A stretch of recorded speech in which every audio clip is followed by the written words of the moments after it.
We conduct the cattle sales here, which we have for the last 18 years. So we've been in the livestock and butchering game all our lives, more or less.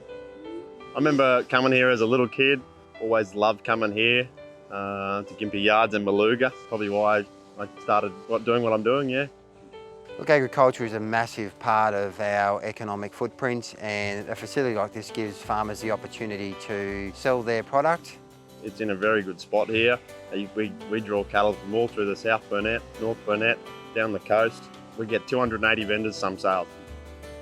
The amount of cattle that do come here on a regular basis, whether it's for our sale or being weighed or dipped to be cleared, it's a massive amount.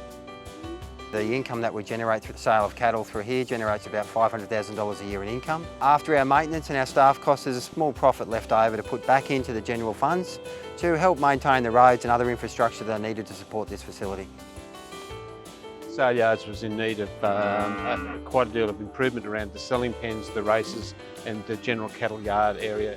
So the funding source was the Works for Queensland 2019-2021 program. The funding to date was approved at $300,000.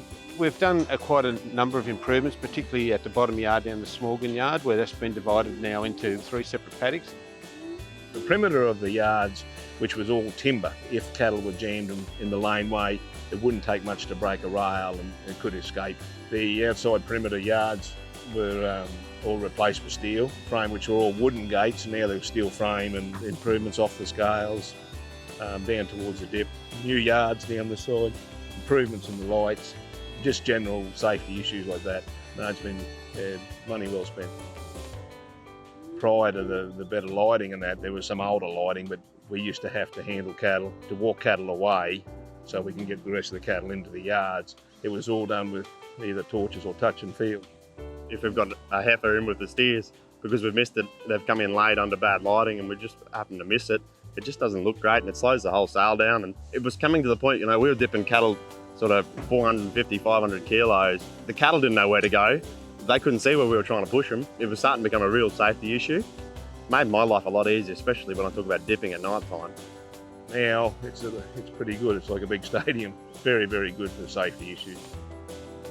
So we're going to do some more work around the replacement of identified cattle rails, pens and gates that we didn't get to under the first phase. And as well, we're looking at doing a new platform for the unloading facility to improve handler and safety around unloading cattle at that area.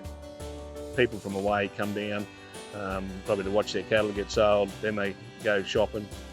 In 3 words, it's connection, community and mental health. This is an opportunity for farmers from around the region who, are often isolated to come in on a fortnightly basis, spend some time with their friends and just check in and make sure everyone's okay. It's a great outing for a lot of people in the region.